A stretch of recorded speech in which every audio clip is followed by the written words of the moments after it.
اعوذ باللہ من الشیطان الرجیم بسم اللہ الرحمن الرحیم نحمدہ ونصلی علی رسولہ الکریم والمہدی الموعود علیہ الصلاۃ والتسلیم. اما بعد، قال اللہ تبارک و تعالی فی القرآن المجید والفرقان الحمید. بسم اللہ الرحمن الرحیم. قل ان کنتم تحبون اللہ فاتبعونی وقال اذن کنتم خیر امت اخرجت للناس تأمرون بالمعروف وتنہون عن المنکر وتؤمنون باللہ. وقال النبی صلی اللہ علیہ وسلم خیر الناس من ينفع الناس وشر الناس من يضر الناس. وقال میرا مہدی الموعود علیہ الصلاۃ والتسلیم بندہ شریعت محمد بیان می کند. صدق اللہ العظیم وصدق رسولہ النبی الکریم وصدق المہدی الموعود علیہ الصلاۃ والتسلیم.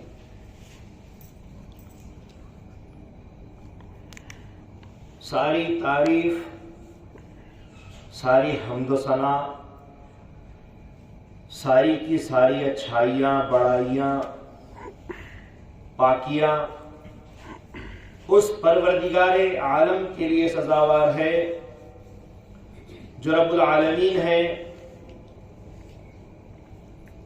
خالق دو جہاں ہے، مالک دو جہاں ہے، جس نے اس تمام عالم کو پیدا کیا، ذرہ ذرہ اس نے بنایا، نباتات، زمینات، سماوات، ساری چیزیں اس کی تخلیق کردہ ہے. جتنے بھی جاندار، چرند، پرند، تحت الثری سے لے کر تمام عرش معلی تک کی ہر چیز اس کی بنائی ہوئی ہے. وہ ازل سے ہے اور ابد تک رہنے والا ہے، اس کا کوئی شریک نہیں. درود و سلام ہو خاتمین کریمین محمدین علیہم الصلاۃ والسلام پر اور آپ دو کی ہر ذریات پر. محترم و معزز و مکرم سامعین و سامعات، خواتین، پیارے بچوں، عزیز بزرگوں، فقراء قوم مہدویہ، السلام علیکم ورحمۃ اللہ وبرکاتہ. وعلیکم السلام ورحمۃ اللہ وبرکاتہ. حاضرین گرامی، سورہ آل عمران میں 31ویں آیت میں اللہ کا فرمان ہوا ہے، قل ان کنتم تحبون اللہ فاتبعونی. کہہ دیجئے اے محمد صلی اللہ علیہ وسلم، اگر تم اللہ کی محبت کا دعویٰ کرتے ہو، اللہ سے عشق کا دم بھرتے ہو، تو میری پیروی کرو.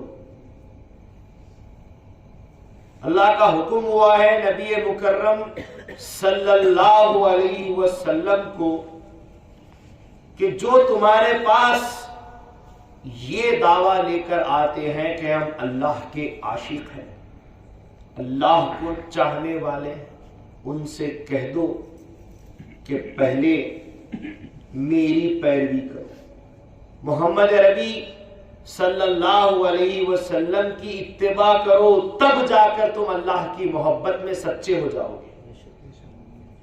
اگر محمد صلی اللہ علیہ وسلم کی پیروی نہیں تو پھر حضور صلی اللہ علیہ وسلم کی اتباع کے بغیر، ان کی محبت کے بغیر، ان کی سنتوں کے بغیر، ان کے کردار اسوے کے بغیر اللہ کی محبت میں تم ادھورے ہو، جھوٹے ہو۔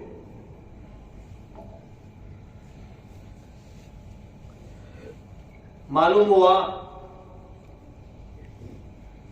کہ اللہ کا عاشق وہی ہوتا ہے جو رسول اللہ صلی اللہ علیہ وسلم کی اتباع و پیروی کرتا ہے۔ اسی طرح آل عمران میں ہی اللہ تعالیٰ نے پھر آگے ارشاد فرمایا 110 آیت میں، کنتم خیر امت اخرجت للناس، تم بہترین امت ہو لوگوں کے لیے، دوسری امتوں کے لیے نکالی گئی ہو، پیدا کی گئی ہو۔ اللہ تعالیٰ امت محمدیہ سے، امت مسلمہ سے خطاب کر رہا ہے، اے مسلمانوں، اے امت محمدیہ کے لوگوں، جان لو، سمجھ لو کہ تم سب سے بہترین امت ہو جو تمام امتوں کے لیے نکالی گئی ہے، تمام امتوں کے لیے بتائی گئی ہے، نمونہ ہو تم، کیونکہ تم میرے محبوب کی قوم ہو تو تم بھی میری محبوب قوم۔ یہ مقام اس قوم کا ہے اور اس قوم کے پھر اوصاف اللہ آگے بیان کر رہا ہے۔ تم کیوں بہتر قوم ہو، کنتم خیر امت، تم بہترین خیر والی امت ہو، قوم ہو جو لوگوں کے لیے نکالی گئی ہو، تمہارے اندر یہ بھلائی کیوں ہے، یہ خیر کیوں ہے، تم بہترین امت کیوں ہو؟ اللہ نے پھر فرمایا تأمرون بالمعروف وتنہون عن المنکر وتؤمنون باللہ، اس لیے تم خیر کی امت ہو، بہتر امت ہو، کیونکہ تم اچھائی کا حکم دیتی ہو، برائیوں سے روکتی ہو اور اللہ پر ایمان رکھتی ہو، اللہ پر ٹھہرتی ہو۔ ہمیں اللہ چاہیے، منزلیں دنیاوی کتنی بھی پیش آ جائیں، منزلیں سماوی آسمانی پیش آ جائیں، منزلیں جنتوں کی پیش آ جائیں، لیکن مسلمان کی، ایک سچے مومن کی مہدوی کی منزل اللہ ہوتی ہے۔ اللہ نے فرمایا نیکی کا حکم دیتی ہو، برائی سے روکتی ہو اور اللہ کی ذات پر ایمان رکھ کر وہاں کھڑتی ہو، وہ امت ہو تو۔ یہ جو نیکی کی باتیں ہو رہی ہیں، نیکی کا حکم دینے والی، یہ جو بات ہو رہی ہے برائی سے روکنے والی، یہ نیکی کا حکم دینے والی کب بنو گی، برائی سے روکنے والی کب بنو گی؟ جب محمد کی اتباع میں آ جاؤ گے۔ یہ ساری چیزیں تم کو کہاں ملیں گے؟ رسول اللہ صلی اللہ علیہ وسلم کی پیروی، اتباع، اطاعت، پیچھے پیچھے چلنا، فالو کرنا، قدم بقدم سر جھکائے غلام بن کر آقا کے پیچھے چلنے والے کو متبع کہتے ہیں، اتباع کرنے والا۔ ہم تمام متبعین ہیں، لیکن اتباع کی پھر دو قسمیں ہیں۔ ایک ہے اتباع ناقص، اطاعت ناقص، اور ایک ہے اتباع کامل، اطاعت تام۔ ایک ادھوری اتباع ہے، ایک کامل اتباع ہے۔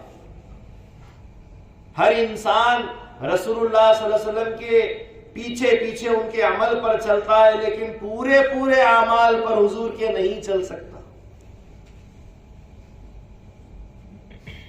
پورے معاملات حضور کے اس تک نہیں پہنچ سکتے. کیا رسول اللہ صلی اللہ علیہ وسلم کی طرح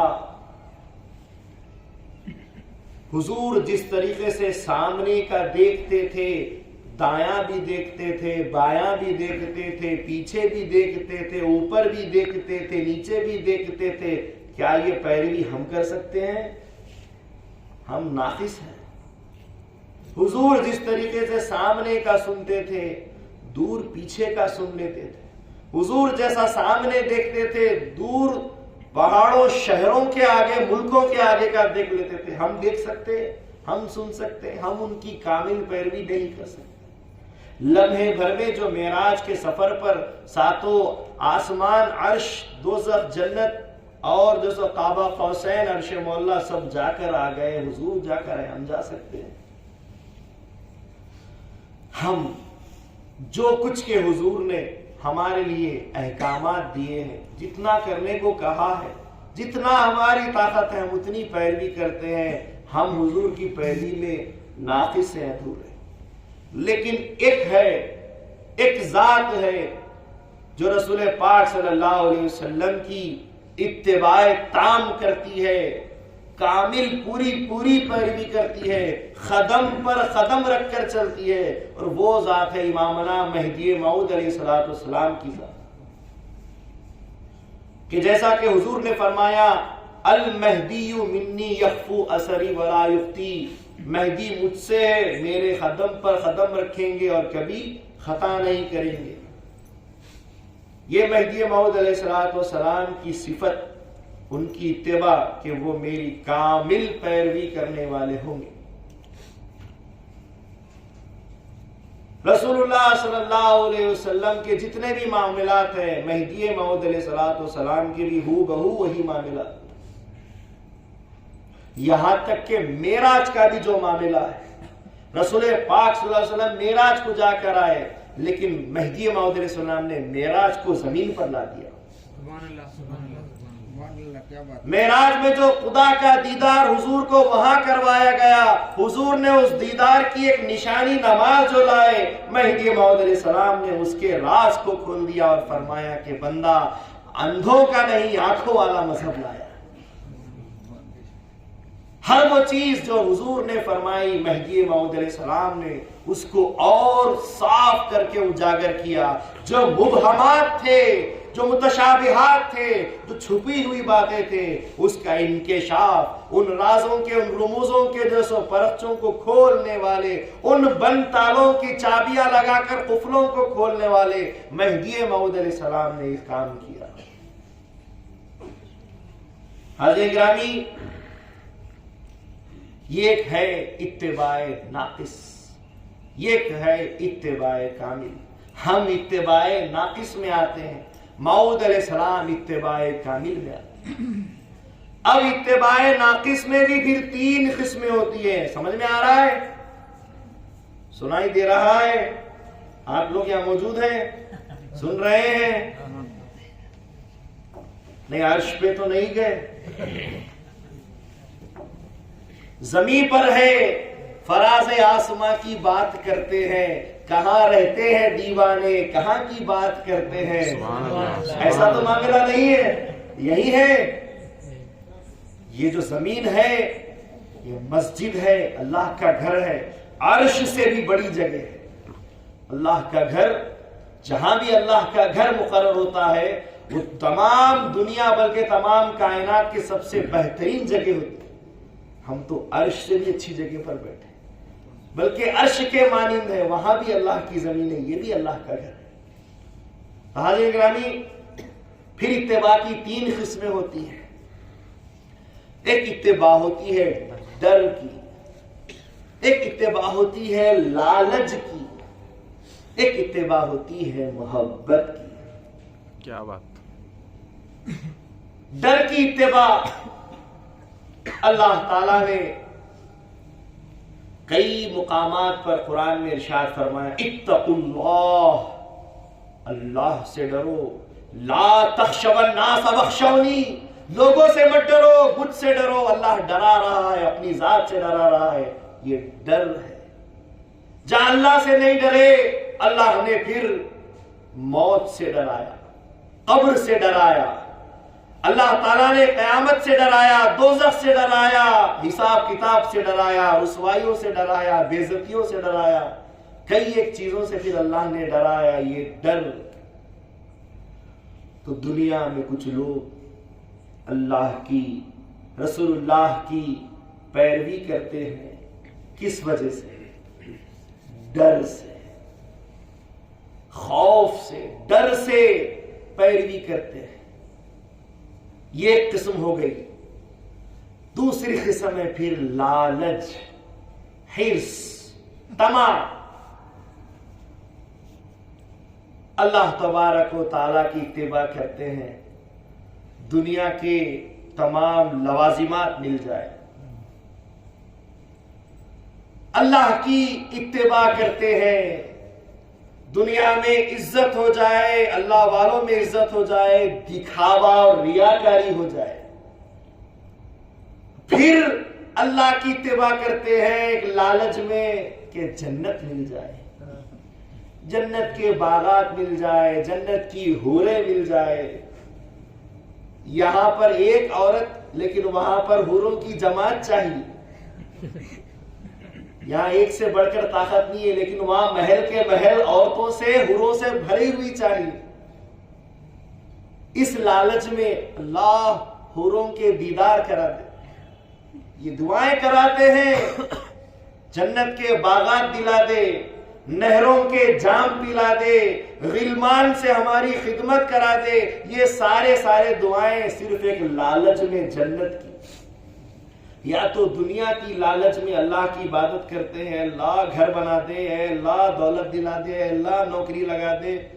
یہ دعائیں کرتے ہیں, اللہ کی عبادت کرتے ہیں, اطاعت کرتے ہیں لالچ کے لیے. یا جنت اور جنت وہ ما فیہا کی چیزیں مانگتے ہیں, یہ اللہ کی اطاعت کرتے ہیں لالچ کے لیے. پھر ایک قسم آتی ہے حضرت شعیب علیہ السلام کا معاملہ. ایک بار شعیب علیہ السلام رو رہے ہیں, 10 سال روئے, آنکھیں چندیا گئی, اندھے ہو گئے. اللہ تعالیٰ نے اپنا نبی ہے بول کر مہربانی کی آنکھیں دے دی. پھر روتے گئے 11 سال تک, پھر اندھے ہو گئے. اللہ نے اپنا نبی ہے بول کر پھر آنکھیں دی, پھر 10 سال روئے. کتنے سال ہو گئے؟ 31 سال آپ نے صرف روئے اور 3 بار آنکھیں چلے گئی. اللہ تعالیٰ نے پھر ان کو آنکھیں دی اور پوچھا, اے میرے نبی, اے شعیب کیوں روتا ہے؟ دوزخ کے ڈر سے روتا ہے کہ جنت کی چاہت میں روتا ہے؟ تو حضرت شعیب علیہ السلام عرض کرے, اے باری تعالیٰ, اے دو جہاں کے مالک, تیرے عشق میں روتا ہوں, سبحان اللہ, سبحان تیری اللہ. محبت میں روتا ہوں. تو اللہ کا فرمان ہوا جو میری محبت میں روتا ہے تو پھر روئے جا اور اپنے عشق کو پورا کر. پھر 11 سال تک روئے اور اپنی آنکھیں اللہ کی ذات پر قربان کر دی. تو محبت اطاعت ہوتی ہے محبت کی. اللہ تعالیٰ سے محبت کے لیے اطاعت کرو. خدا تعالیٰ نے ڈر بھی بتایا ہے, خدا تعالیٰ نے کئی لالچ بھی رکھے ہیں, لیکن پرکھنے کے لیے, آزمانے کے لیے کہ یہ کس وجہ سے اطاعت کرے گا. کیا ان چیزوں کے لیے ڈر, خوف یا لالچ میں, طمع میں, یا پھر میری سچی محبت میں اطاعت کرے گا. یہ اللہ تعالیٰ آزماتا ہے اور اللہ تعالیٰ سے کوئی چیز چھپ نہیں سکتی. اللہ ہر بھیدوں کا جاننے والا, ہر رازوں کا جاننے والا, دلوں کا حال جاننے والا, نیتوں کا جاننے والا اللہ ہے. تو تمہاری پیروی اللہ تعالیٰ یہاں پر سکھا رہا ہے, بتا رہا ہے سورہ آل عمران کی 31 آیت میں کہ قل ان کنتم تحبون اللہ, اگر تم اللہ کی محبت میں سچے ہو. محبت کس کی؟ اللہ کی ڈر میں سچے نہیں, اللہ تعالیٰ کی لالچ میں سچے نہیں, بلکہ تم اگر اللہ کی محبت میں سچے ہو تو محمد کی پیروی کرو سبحان اللہ, صلی اللہ علیہ وسلم. صلی اللہ تعالی علیہ وسلم. ہم وہ امت ہے جو اللہ کے عشق میں جیتی ہے، رسول خدا صلی اللہ علیہ وسلم کی پیروی کے ذریعے سے عشق کو پاتی ہے، اور اس پیروی میں امر بالمعروف اور نہی عن المنکر میں سے کام کرتی ہے۔ اچھائیوں کا حکم دینا، برائیوں سے روکنا، یہ ہماری امت کی خیر امت ہونے کی وجہ ہے۔ حاضرین گرامی، امت کے خیر ہونے کی یہ جو دلیل، یہ جو اوصاف بتائے جا رہے، امر بالمعروف نہی عن المنکر۔ ایک مرتبہ حضرت موسیٰ علیہ السلام نے اللہ سے گفتگو کی۔ موسیٰ علیہ السلام نے کہا، اے باری تعالیٰ، تو نے جو امر بالمعروف اور نہی عن المنکر یعنی اچھائی کا حکم دینے والے، برائی سے روکنے والے، ان کے لیے کیا جزا رکھی ہے؟ حساب کے دن، حشر کے دن ان کے لیے کیا مقام بنایا ہے؟ اللہ تعالیٰ فرماتا ہے اچھائی کا حکم دینے والوں کے لیے، برائی سے روکنے والوں کے لیے میں نے ایک بڑا مقام بنایا ہے کہ وہ جتنی بھی ایک ایک بات اچھائی کی سکھاتے ہیں، جتنی بھی ایک ایک بات برائی سے رکاتے ہیں، اس ایک ایک بات پر ایک ایک سال کی مقبولہ عبادت کا ثواب ان کو دیتا ہوں۔ سبحان اللہ۔ اور مجھے حیا آتی ہے کہ پھر ایسے بندوں کو میں دوزخ میں ڈالوں، مجھے شرم آتی ہے کہ میں پھر ایسے بندوں کو دوزخ میں نہیں ڈال سکتا۔ یہ کس کا معاملہ ہو رہا ہے؟ امر بالمعروف، نیکی کا حکم دو، برائی سے روکو، یہ ضروری ہے۔ رسول خدا صلی اللہ علیہ وسلم فرماتے ہیں خیر الناس من ينفع الناس، لوگوں میں سب سے بہترین لوگ وہ ہیں جو لوگوں کو فائدہ پہنچائے، جو لوگوں کے ساتھ بھلائی کرے، جو لوگوں کے ساتھ نیکی کرے، اور وہ شر الناس من یضر الناس، اور لوگوں میں سب سے برے لوگ وہ ہوتے ہیں جو لوگوں کو تکلیف دیتے ہیں۔ تو بہترین امت کون ہے؟ جو لوگوں کو فائدہ پہنچائے، لوگوں کو اچھائی پر چلائے اور برائی سے روکے، یہ سب سے بہترین امت ہونے کا مقام ہے۔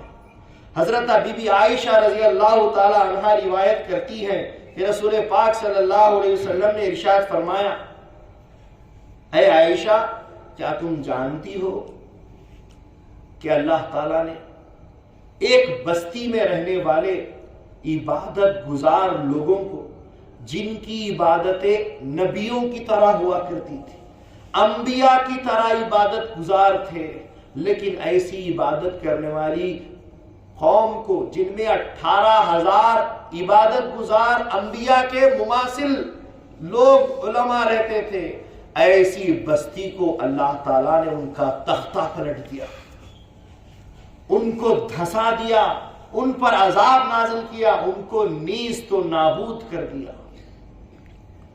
بی بی عائشہ اللہ کا خوف ان پر طاری ہوا، پوچھتی ہے یا رسول اللہ یہ کیوں ہوا؟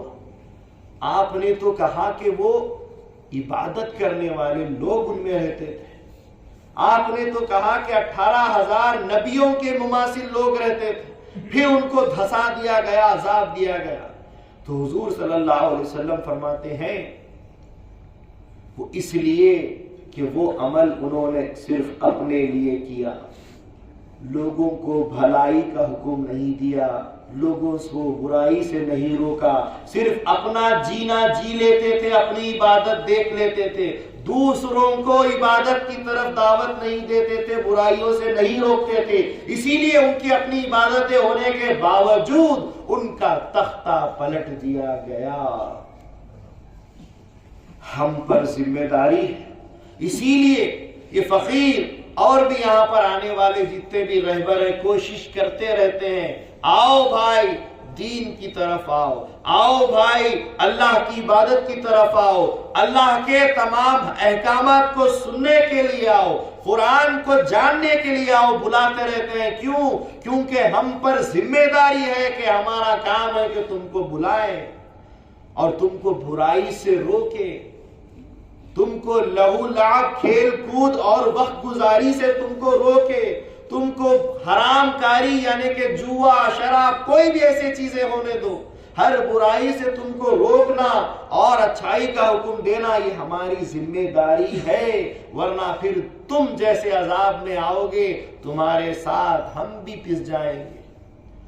چکی میں جب گیہوں پیسا جاتا ہے تو گھن بھی اس میں پیس جاتا ہے، صحیح بات ہے، تو ہم بھی بچ نہیں پائیں گے اگر آپ کو نہیں بتائیں گے، نہیں سکھائیں گے تو ہم بھی بچ نہیں پائیں گے۔ تو ذمہ داری، اور اس ذمہ داری کو پھر اور آگے بتایا جا رہا ہے۔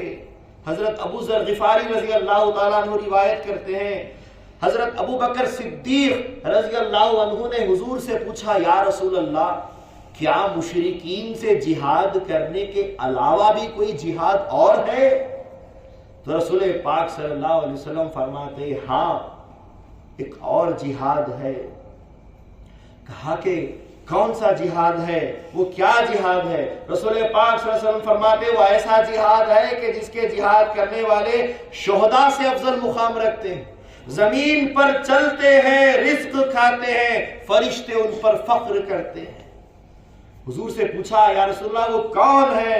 تو رسول پاک صلی اللہ علیہ وسلم فرماتے امر بالمعروف و نہی عن المنکر، اچھائی کا حکم دینے والے اور برائی سے روکنے والے، اللہ کے لیے محبت کرنے والے اور اللہ کے لیے دشمنی کرنے والے، الحب للہ والبغض للہ، محبت اللہ کی خاطر، دشمنی اللہ کی خاطر، جینا اللہ کی خاطر، مرنا اللہ کی خاطر، بلانا اللہ کی خاطر، بھگانا اللہ کی خاطر، صرف اور صرف اللہ کی خاطر، اللہ کے واسطے۔ یحبون اللہ، اللہ سے محبت کی خاطر کرتے ہیں، وہی لوگ شہداء سے بھی اونچا مقام رکھتے ہیں۔ یہ جہاد ہمارے عام جہاد سے بھی بڑا جہاد ہے، حضور نے فرمایا۔ اسی طرح ایک مرتبہ حضرت موسیٰ علیہ السلام سے، غور سے سنیے، موسیٰ علیہ السلام اللہ سے گفتگو کرنے والے کلیم اللہ، موسیٰ علیہ السلام سے اللہ نے کہا اے موسیٰ ہم انسانوں کو بھی، عام امتیوں کو بھی اس بارے میں سوچنا چاہیے جو موسیٰ کو اللہ نے کہا، اے موسیٰ تو نے میرے لیے کیا کیا؟ کیا سوال ہے؟ موسیٰ علیہ السلام سے سوال ہو رہا ہے، آپ یہ سمجھیے کہ ہر انسان سے اللہ سوال کر رہا ہے۔ اللہ نے پوچھا اے موسیٰ تو نے میرے لیے کیا کیا؟ موسیٰ علیہ السلام نے کہا اللہ میں نے تیرے لیے نماز پڑھی۔ ہر انسان بھی یہی کہے گا، ہم نے تیرے لیے نماز پڑھی۔ موسیٰ نے کہا ہم نے تیرے لیے نماز پڑھی، ہم نے تیرے لیے روزہ رکھا، ہم نے تیرے لیے صدقات دیے، ہم نے تیرا ذکر بلند کیا، ہم نے تیری تسبیحات پڑھی، ہم نے تیرے کلام کی تلاوتیں کی، ہم نے تیرے نور کو جو ہے سو تو تیرے ذکر کو بلند کیا۔ اللہ تعالیٰ فرمائے گا نہیں موسیٰ یہ سب تو نے تیرے لیے کیا ہے۔ اللہ فرمائے گا تو نے نماز پڑھی تو تیرے لیے دلیل بنانے کے لیے تو نمازی ہے، اس لیے نماز پڑھی۔ تو نے روزہ رکھا تو دوزخ کی آنکھ سے اپنے آپ کو بچانے کے لیے ڈھال بنانے کے لیے تو نے روزہ رکھا۔ تو نے صدقہ دیا تو حشر کے میدان میں سایہ تجھ پر ہو جائے، اسی لیے تیرے لیے، تیرے کام کے لیے، تیری دلیل کے لیے، تیری ڈھال کے لیے، تیرے اپنے سائے کے لیے تو نے صدقہ دیا۔ اور تسبیح تو نے جنت کے اندر اپنے ایک باغ کو تیار کرنے کے لیے میرے لیے تسبیح پڑھی، اور حور اور قصور کے لیے تلاوت قرآنی کی، ذکر کیا تو اپنے چہرے پہ نور لانے کے لیے کیا، بتا میرے لیے کیا کیا۔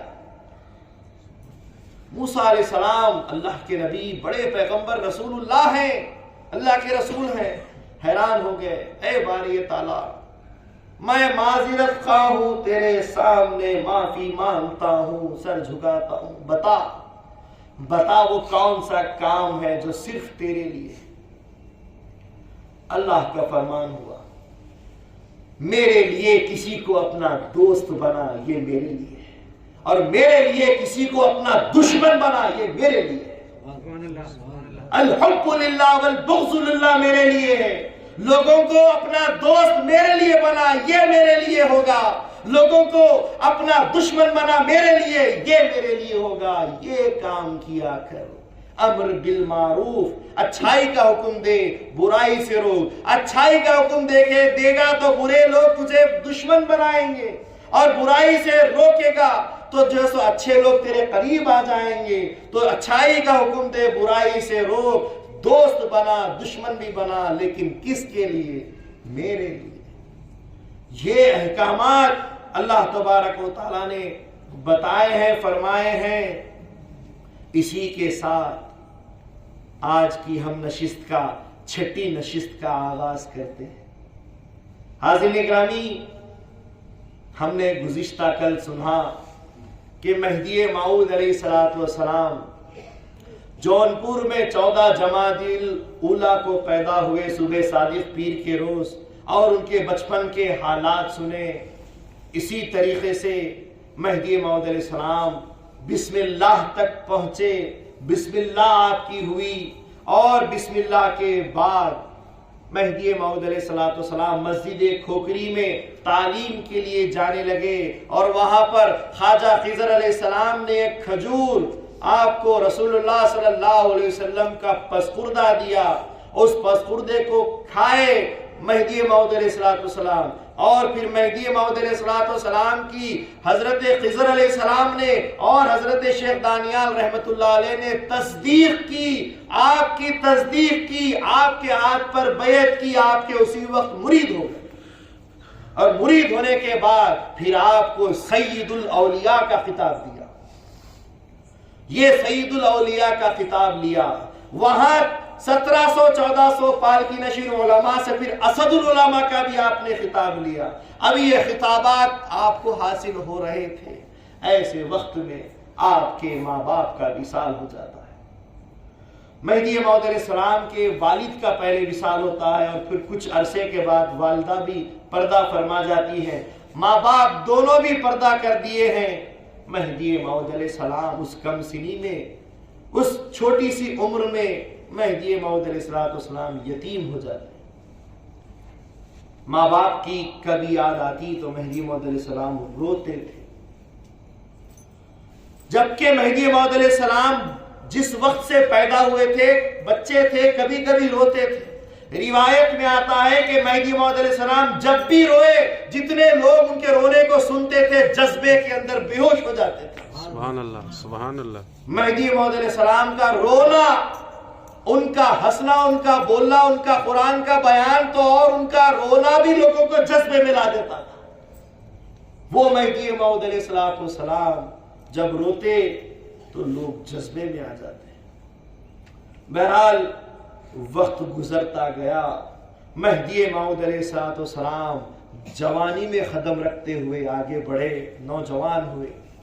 روایت میں آتا ہے مہدی موعود علیہ السلام خود فرماتے ہیں کہ اگر محمد صلی اللہ علیہ وسلم، ابراہیم علیہ السلام اور یہ بندہ اگر تینوں کو ایک جگہ ایک ساتھ کھڑا کر دیا جائے تو کوئی پہچان نہ پائے کہ محمد کون ہے، ابراہیم علیہ السلام کون ہے اور مہدی علیہ السلام کون ہے، بالکل فرق نہ کر سکو گے۔ وہ مہدی موعود علیہ السلام کی شباہت، مہدی موعود علیہ السلام کی جسامت بالکل حضور صلی اللہ علیہ وسلم اور مہدی موعود علیہ السلام کی جسامت ابراہیم علیہ السلام سے ملتی تھی۔ ایک وقت میں، ایک زمانے میں اگر وہ کھڑے آ جائیں تو کوئی ان میں فرق نہیں کر سکتا تھا۔ مہدی موعود علیہ السلام جب جوان ہوئے، چمکتا ہوا چہرہ، خد و خامت بالکل میانہ، اعضاء بالکل نرم اور بالکل جو سو خوشنما، اور ان کی کالی کالی گھنی دھاڑی، اور ان کے چہرے کے آنکھ کی پتلی بالکل کالی، پسینے میں ایسی خوشبو کہ جو ہاتھ ملا لیتا کئی دن تک اس کے ہاتھ سے مہدی موعود علیہ السلام کی خوشبو نہیں جاتی۔ شیریں سخن میٹھی آواز سے گفتگو فرماتے، نرم آواز سے کسی کو بلاتے، پھر ایسی ہی نرم اور میٹھی آواز سے قرآن کا بیان کرنا بھی شروع فرمایا۔ مہدی موعود علیہ السلام قرآن کا جب بیان فرماتے، لوگ کھینچ کر چلے آتے جیسے مغناطیس چمک لوہے کو اپنی طرف کھینچ کے لا لیتا ہے۔ مغناطیسی بیان، اس کے اندر ایسی جو ہے سو تاثیر ہوتی تھی، جو بیان سنتا کھینچ کر چلا آتا، یہاں تک کہ پورے جون پور میں آپ کے بیان کے چرچے ہونے لگے۔ سارے علماء، سارے مشائخین، سارے اولیاء آپ کی بیان کی نشستوں میں آ کر بیٹھا کرتے تھے۔ بیان بھی کیسا بیان، کوئی واویلا انگیز بیان نہیں، کوئی شعلہ بیان نہیں، بلکہ سیدھا سادہ بیان، لیکن اس بیان کے اندر ایسی ایسی نکات، ایسے ایسے راز، ایسی ایسی بات آپ کھول کر سامنے رکھ دیتے کہ سننے والے اپنے ذہنوں کے اوپر پسینے لا لیتے کہ آج ہم نے ایسی باتیں سیکھی، ایسی باتیں سنی جو آج تک کبھی نہیں سنی تھی۔ قرآن کا یہ مفہوم، قرآن کا یہ مطلب، یہ سیرت اور یہ راز بھی ہو سکتا ہے، ہم کو آج تک پتا نہیں۔ ایسے ہوتے ہوتے مہدی موعود علیہ السلام کے بیان کے چرچے جون پور سے باہر بھی جانے لگے، ہندوستان کے کونے میں جانے لگے، یہاں تک کہ ہندوستان کے ملک سے خراسان جانے لگے، ایران، فاران، فلسطین اور کہاں کہاں سے مہدی موعود علیہ السلام کے بیان کے چرچے پہنچنے لگے۔ استنبول، ترکی سے لوگ آ کر مہدی موعود علیہ السلام کا بیان سنتے، اصفہان سے آ کر بیان سنتے، خراسان سے آ کر بیان سنتے، کہاں کہاں تک مہدی کا بیان مشہور نہیں ہو گیا تھا۔ جب دور دراز شہرت ہو گئی ہے تو گھر کے چراغ کیسے نہیں سلگتے۔ حسین خان شرقی جو سلاطین حکومت شرقیہ کا آخری بادشاہ تھا، جس کی حکومت جملہ 100 سال کی رہی، 772 ہجری میں اس جون پور کی بنیاد ہوئی اور 905 ہجری میں حکومت شرقیہ کا اختتام بھی ہو گیا۔ ان 100 سالوں میں 5 بادشاہ گزرے، جس میں سے آخری بادشاہ سلطان حسین خان شرقی رہا۔ سلطان حسین خان شرقی بھی مہدی موعود علیہ السلام کا بیان سنا کرتا تھا، اور بیان سنتے سنتے ایسا وارفتہ تھا کہ ہر ایک مجلس میں حاضر ہو جایا کرتا اور محو ہو کر ڈوب کر مہدی موعود علیہ السلام کا بیان سنتا تھا۔ ایسے وقت میں مہدی موعود علیہ السلام جو بیان قرآن فرما رہے ہیں، اس بیان میں مہدی موعود علیہ السلام نے ہر بات میں شریعت کی بات رکھی، شریعت کو زندہ کرنے کی بات رکھی، اور فرمایا بندہ شریعت محمد بیان نی کند، بندہ شریعت محمدی ہی بیان کرتا ہے، بندہ کوئی اپنی طرف سے نئی بات نہیں کرتا، بندہ اپنی طرف سے کوئی نیا مذہب پیش نہیں کرتا۔ دیکھیے ہر بات میں مہدی موعود علیہ السلام حضور صلی اللہ علیہ وسلم سے جڑے ہوئے ہیں، وابستہ ہیں، یہاں تک کہ مہدی کی ذات حضور سے جڑی ہوئی، مہدی کی بات حضور سے جڑی ہوئی، مہدی کا بیان قرآن سے، اللہ کے رسول سے جڑا ہوا ہے۔ مہدی موعود علیہ السلام فرماتے بندہ کوئی نئی بات نہیں، شریعت محمدی بیان کرتا ہے، شریعت محمدی کی آپ نے پاسداری سکھائی، شریعت محمدی کی پابندی کروائی، یہاں تک کہ روایات میں آتا ہے کہ مہدی موعود علیہ السلام کے آگے آنے والے حالات کے اندر بتایا گیا کہ مہدی موعود علیہ السلام کے دائرے میں 2 نوجوان آئے، 2 مہینے تک قیام کیا اور پھر واپس جانے لگے۔ موعود علیہ السلام نے پوچھا کہاں آئے، کہاں جا رہے ہو؟ کہا کہ ہم نے تو آپ کی کرامتیں سنے ہیں، کرامت دیکھنے کے لیے آئے تھے، 2 مہینے گزارے لیکن کوئی کرامت نظر نہیں آئی، اس لیے جاتے ہیں۔ موعود علیہ السلام فرماتے ہیں کیا تم نے بندے کا کوئی عمل شریعت سے ہٹا ہوا دیکھا؟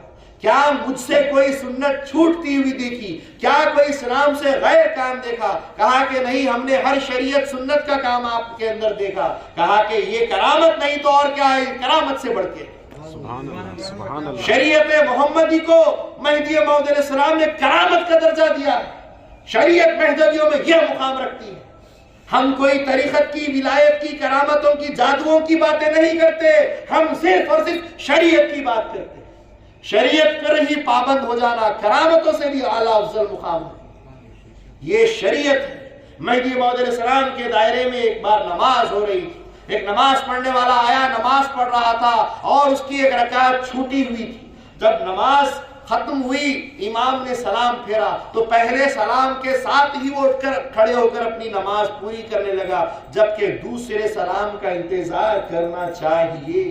مہدی موعود علیہ السلام نے دیکھ لیا، نماز کے اختتام کے بعد اس کو پکڑا، اس کو پوچھا کہ تم نے ایسا کام کیوں کیا، تم نے دوسرے سلام کا انتظار کیوں نہیں کیا؟ تو کہا کہ مجھے اللہ کی جانب سے الہام ہو چکا تھا، میں نے اپنے علم لدنی سے دیکھ لیا تھا کہ امام پر سجدے سہو نہیں ہے، اس لیے میں نے ایک ہی سلام کے ساتھ اٹھ کر نماز پوری کر لی۔ موعود علیہ السلام نے اس وقت فرمایا، آگ لگے تمہارے ایسے الہام کو جو شریعت کی توہین کرتی ہے۔ سبحان اللہ، سبحان اللہ۔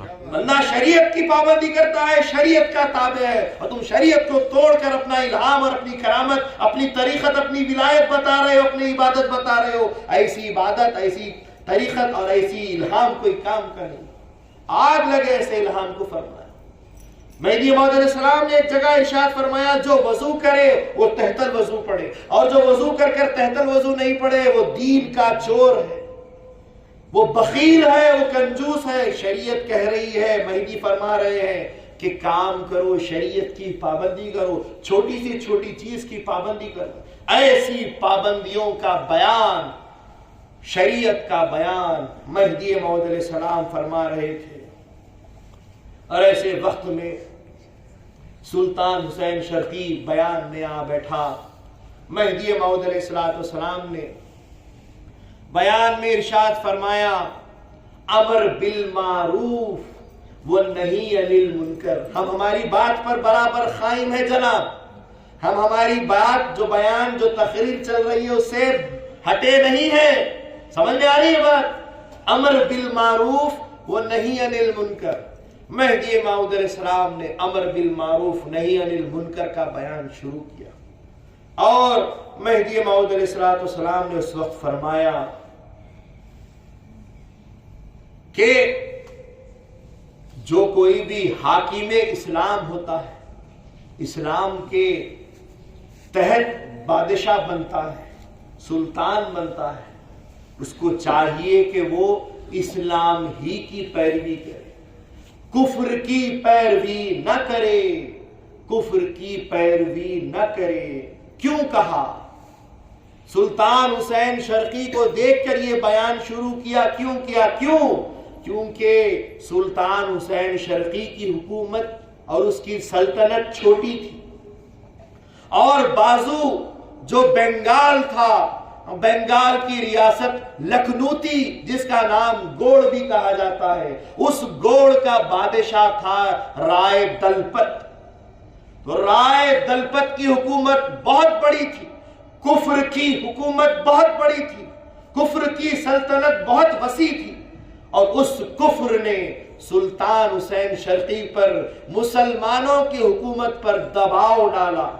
اگر تو ہم کو خراج نہیں گزارے گا تو ہم تیری حکومت پر دھاوا بول دیں گے، جنگ کر دیں گے اور تیری حکومت کو تجھ سے چھین لیں گے۔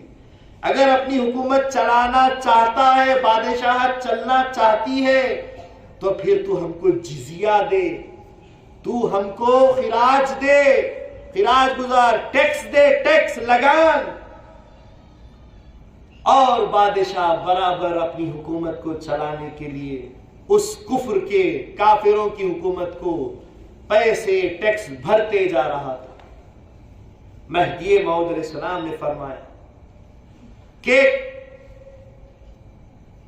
کفر کو اسلام مدد کر رہا ہے، کفر کو اسلام پال رہا ہے، اسلام کو چاہیے کہ اسلام کا تابع رہے، اسلام کو نہیں چاہیے کہ کفر کا تابع رہے۔ اور مہدی موعود علیہ السلام پھر جلال میں آ گئے، اور پھر ان کی گفتگو کا رنگ بھی بدل گیا۔ مہدی موعود علیہ السلام نے فرمایا، اے بیوقوف، تیری وجہ سے اسلام ذلیل ہو رہا ہے، تو بت پرستوں کو پال رہا ہے، اسلام کے نام پر دھبا لگا رہا ہے، تجھے چاہیے کہ اسی وقت اپنے آپ کو بدلے۔ سلطان حسین شرقی کانپ رہا ہے، بادشاہ ہے، لیکن اس ولایت کے بادشاہ نے اس کو جھنجھوڑ کر رکھ دیا، ہلا کر رکھ دیا۔ سلطان حسین شرقی کھڑے ہو گئے اور عاجزانہ انداز سے کہنے لگے کہ میرا جی، مہدی موعود علیہ السلام کے بیان کو دیکھتے ہوئے لوگوں نے ان کو کبھی میرا سائیں پکارنا شروع کیا، کبھی میرا جی کہنا شروع کیا۔ کہا میرا جی، آپ کا مطلب یہ ہے کہ ہم جزیہ دینا بند کر دے؟ اگر بند کر دے تو مسلمان خون غارت گری کا شکار ہو جائیں گے، مسلمانوں پر حکومت کفر آ جائے گی، دھاوا بول دے گی۔ تو مہدی موعود علیہ السلام نے اس وقت، غور سے سنیے، مہدی موعود علیہ السلام نے اس وقت مراقبہ کیا، رسول اللہ صلی اللہ علیہ وسلم کی روح نے مدد کی، حضور کا فرمان ہوا، اے سید محمد جون پوری کہہ دے کہ جنگ کے لیے تیار ہو جائے، اللہ کی مدد آ جائے گی۔ رسول اللہ صلی اللہ، ہر معاملے میں رسول اللہ کا معاملہ ہے، مہدی کا معاملہ رسول اللہ کا معاملہ ہے۔ موعود نے فرمایا رسول اللہ صلی اللہ علیہ وسلم کی مدد، اللہ کی مدد پنہا چھپی ہوئی ہے، جنگ کی تیاری کر لو۔ مہدی موعود علیہ السلام کا یہ سننا اور مسلمانوں میں ایک عجیب کیفیت پیدا ہو گئی۔ گھر آئے، گھر والوں کے اندر عجیب کیفیت ہو گئی۔ گھر میں کون ہے؟ بی بی لہدادی رضی اللہ تعالیٰ عنہ۔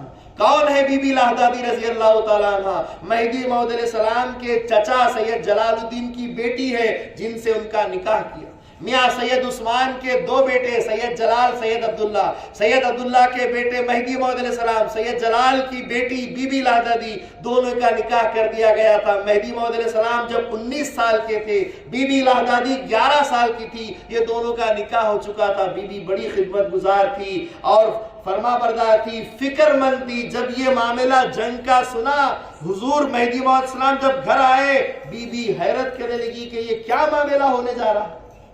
مہدی موعود علیہ السلام نے اطمینان دلایا، اللہ کی مدد شامل ہے، راضی برضائے خدا است، اللہ کی مرضی پہ بندہ راضی ہے۔ اسی طریقے سے جزیہ دینا، خراج دینا بند کر دیا گیا۔ بادشاہ گوڑ دلپت رائے کا ایک آدمی پیغام لے کر آیا کہ کیوں جزیہ بند کر دیا گیا ہے؟ کہا کہ اب ہم کفر کو نہیں پالیں گے۔ تو پھر جواب آیا، نہیں تو پھر جنگ کے لیے تیار ہو جاؤ۔ کہا کہ ہم جنگ کے لیے تیار ہیں۔ جنگ کی تیاری چل رہی ہے۔ میدان جنگ میں مسلمان کتنے جمع ہوئے؟ 30,000 مسلمان، اور ایک 313 کی ٹکڑی ایک چھوٹی سی پہاڑی کے اوپر مہدی موعود علیہ السلام کے ساتھ جمع تھی۔ مہدی موعود علیہ السلام 313، جس طریقے سے دیکھیے پھر نبی مکرم صلی اللہ علیہ وسلم کا جیسا کہ غزوہ بدر میں حضرت رسول اللہ صلی اللہ علیہ وسلم نے 313 کے ساتھ رہائش کی تھی، اور جب تمام مسلمان شکست کھا رہے تھے، اس وقت رسول اللہ نے نصر من اللہ و فتح قریب کہتے ہوئے دھاوا بولا، اور اللہ کی جانب سے زمین پر آسمان سے فرشتے بھی اتر آئے اور تمام مسلمانوں کی جیت ہو گئی۔ وہی معاملہ، اس جیسا ہی معاملہ، مہدی موعود علیہ السلام ایک پہاڑی پہ 313 نوجوانوں کے ساتھ کھڑے ہیں۔ سلطان حسین شرقی اپنے 30,000 لشکر کے ساتھ میدان میں کھڑے ہیں، اور پھر سامنے سے کفر کا لشکر آ پڑا۔ کفر کا لشکر 1,00,000 لوگ ہیں اس میں، 30,000 سے دگنا تگنے سے بھی زیادہ، 30,000 کے اوپر 1,00,000 کفر کا لشکر آ گیا، اور اس کے اندر پھر ہاتھی، گھوڑے، ہتھیار، تلواریں، بھالے، کیا معلوم کیسی کیسی چیزیں، اور جنگ شروع ہو گئی۔ سلطان حسین شرقی نے مہدی موعود علیہ السلام کو پہاڑی پر پیغام بھجوایا، حضرت کفر کا بڑا زور ہے، مسلمان شہید ہو رہے۔ مہدی موعود علیہ السلام نے اس پیغام کو واپس بھیجا، ابھی اللہ کا حکم نہیں ہوا ہے، ابھی ڈٹے رہو، کوشش کرتے رہو۔ جنگ شروع ہو گئی ہے، کئی مسلمان نیست و نابود ہو رہے ہیں، شہادت کے جام پی رہے ہیں، دوبارہ سلطان حسین نے پھر بھیجا کہ ذرا اب کچھ کر دیجئے۔ مسلمان بڑی پریشانی میں کہا کہ ابھی بھی استقامت بنائے رکھو، صراط مستقیم پر قائم رہو، اللہ کی مدد جلد آنے والی ہے۔ دوسری بار پھر بھیجوا دیا، تیسری بار پھر سے سلطان حسین شرقی کا پیغام آیا۔ پیغام دینے والے نے کہا اب ہم ہتھیار ڈالنے والے ہیں، اب ہمارے اندر کوئی طاقت لڑنے کی باقی نہ رہی، اب کچھ نہیں ہو سکتا۔ جب معاملہ کچھ نہیں ہو سکتا پہ آ گیا، اس وقت مہدی موعود علیہ السلام نے معاملہ اللہ کی طرف کیا، اور پھر اس میں اللہ کی نیاز، اللہ کی مدد شامل ہوئی، اور مہدی موعود علیہ السلام نے فرمایا نصر من اللہ و فتح قریب کہتے ہوئے اپنے گھوڑے کو آپ نے ہانک لگائی اور سیدھا میدان جنگ میں اتر پڑے۔ جنگ میدان میں آتے آتے آپ نے ایک تیر زبردست چھوڑا، جو رائے دلپت بڑے ہاتھی کے اوپر بیٹھا ہوا جنگ لڑ رہا تھا، اس کے ہاتھی کے مستک پر، اس پیشانی پر جا کر سیدھا وہ تیر لگتا ہے، اور ہاتھی بے قابو ہو جاتا ہے اور گھوم کر اپنے ہی لشکر کو غارت کرنا شروع کر دیتا ہے۔ لشکر میں افراتفری مچ جاتی ہے، رائے دلپت اپنی ہاتھی اپنی سواری سے گر پڑتا ہے، اور وہ ہاتھی کئی اپنے ہی لوگوں کو مارتا ہوا جا کر پھر فوت ہو جاتا ہے۔ رائے دلپت کو بڑا جوش آیا کہ اس مرد مجاہد نے میری سواری کو گرایا، اور اس نے اپنی تلوار نکالی، اور مہدی موعود علیہ السلام جو آگے اپنی سواری کو بڑھاتے ہوئے آ رہے تھے، اس پر اس رائے دلپت نے، اس کفر نے ایک وار کیا، ایک وار کیا۔ مہدی موعود علیہ السلام بآسانی اس وار کو بچ نکلے، اور پھر مہدی موعود علیہ السلام نے اپنی تلوار کھینچی اور فرمایا فانصرنا علی القوم الکافرین، اے اللہ کافروں کی قوم پر ہم کو مدد دے، اور ایک تلوار ماری تو اس کے دو ٹکڑے ہو گئے اور سینے سے دل نکل کر باہر آ گیا، اور اس کے دل پر جب نظر ڈالی تو ایک مورت اتری ہوئی تھی۔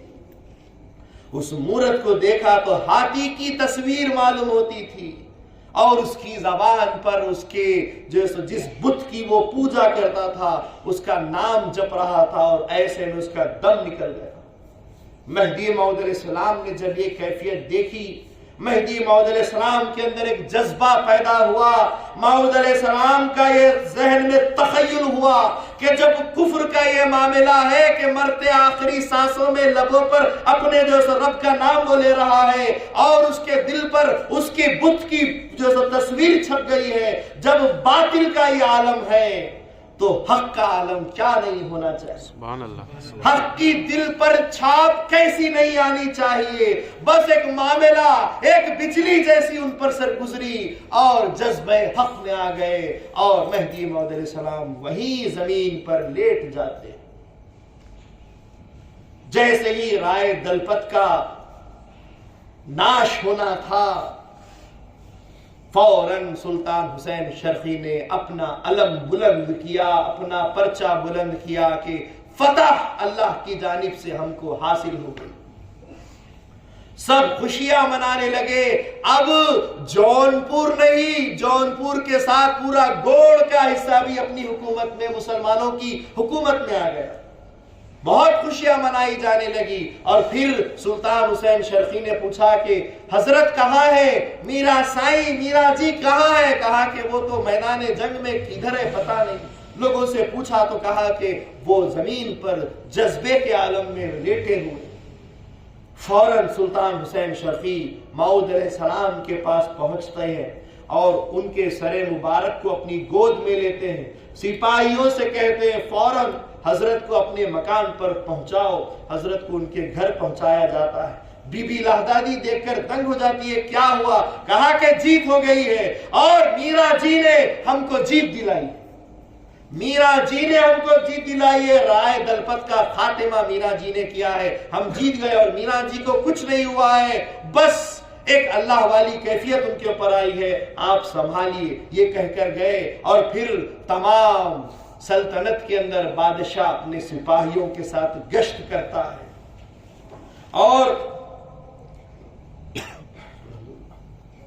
گشت کرتے کرتے پھر اپنے خاص قاضی علی محمد کے ذریعے سے مہدی موعود علیہ السلام کے گھر پر 7 قطع زمین کے 7 محلے تحفے میں مہدی موعود علیہ السلام کو زمینات کے کاغذ سند کی طور پر دے کر بھیجتے ہیں.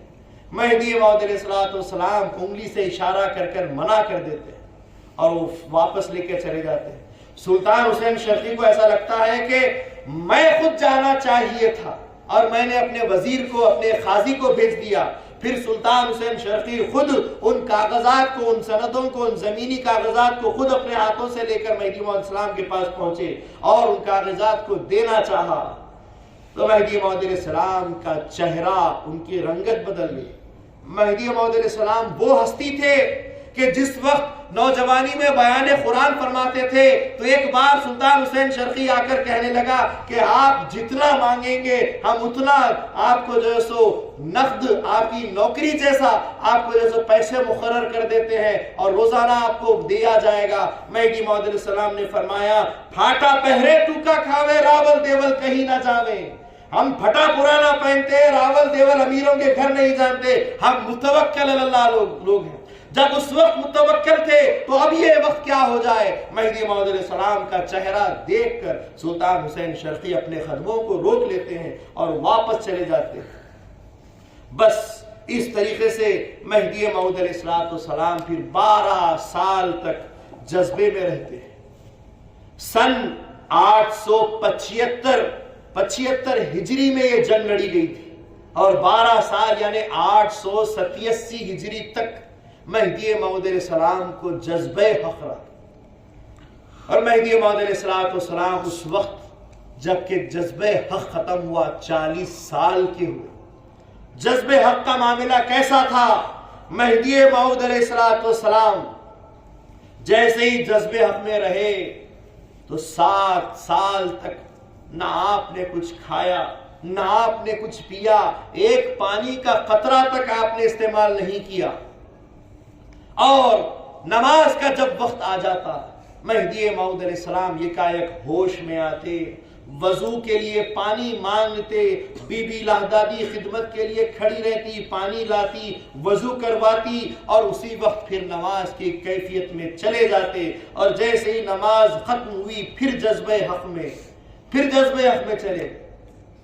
7 سال تک تو بالکل کچھ نہیں کھایا اور اگلے 5 سالوں میں کبھی کبھی ہوش آنے کے بعد بی بی کچھ نہ کچھ سرید، کچھ نہ کچھ حلوہ تیار رکھتی اور پھر جو سو آپ کو کھلا دیتی. مہدی موعود علیہ السلام اس طریقے سے 12 سال تک یہ جذبہ گزارے اور اس جذبے میں اللہ کا فرمان ہوا، اے سید محمد ہم نے تجھ کو ولایت کے محمد کی ولایت کا جو سو خاتم بنایا ہے، خاتم ولایت محمدیہ کا درجہ دیا ہے، اس لیے تجھ کو پاکی پر پاکی بخشی جا رہی ہے، صفائی پر صفائی. کیوں؟ ذکر خدا وہ چیز ہے جو دلوں کو جلا بخشتا ہے، دلوں کو پاک کرتا ہے اور پاک دلوں کو پاکی پر پاکی، نور علی نور کا معاملہ ہو جاتا ہے، نور پر نور، نور پر نور. لوگ جب یہ تاریخ سنتے ہیں 12 سال کس طریقے سے کوئی آدمی بغیر کھائے پیے رہ سکتا ہے، جس میں سے 7 سال تو کچھ نہیں کھایا، کیسے ہو سکتا ہے؟ 12 دن نہیں گزار سکتے آپ، 12 مہینے نہیں 12 سال کی بات کر رہے ہیں. لوگوں کو تعجب ہوتا ہے، مہدی موعود کی سیرت جب پڑھتے ہیں سناتے ہیں تو سوال کرتے ہیں کیسے کوئی اتنا رہ سکتا ہے. حاضرین گرامی، کیا آپ نے نہیں سنا کہ رسول پاک صلی اللہ علیہ وسلم اکثر غزوات میں بھوکے رہتے تھے، روزے میں رہتے تھے، فاقوں میں رہتے تھے. آپ کو دیکھ کر صحابہ کرتے تھے تو صحابہ کمزور پڑ جاتے تھے. حضور فرماتے کہ تم کیوں روزے رکھتے ہو، تم کیوں فاقے کرتے ہو؟ کہا کہ یا رسول اللہ آپ کرتے ہیں. تو حضور اس پہ سے فرماتے ہیں میں کرتا ہوں تو میں تمہاری طرح کمزور نہیں پڑتا، کیونکہ مجھے میرا خدا کھلاتا بھی ہے، مجھے میرا خدا پلاتا بھی ہے.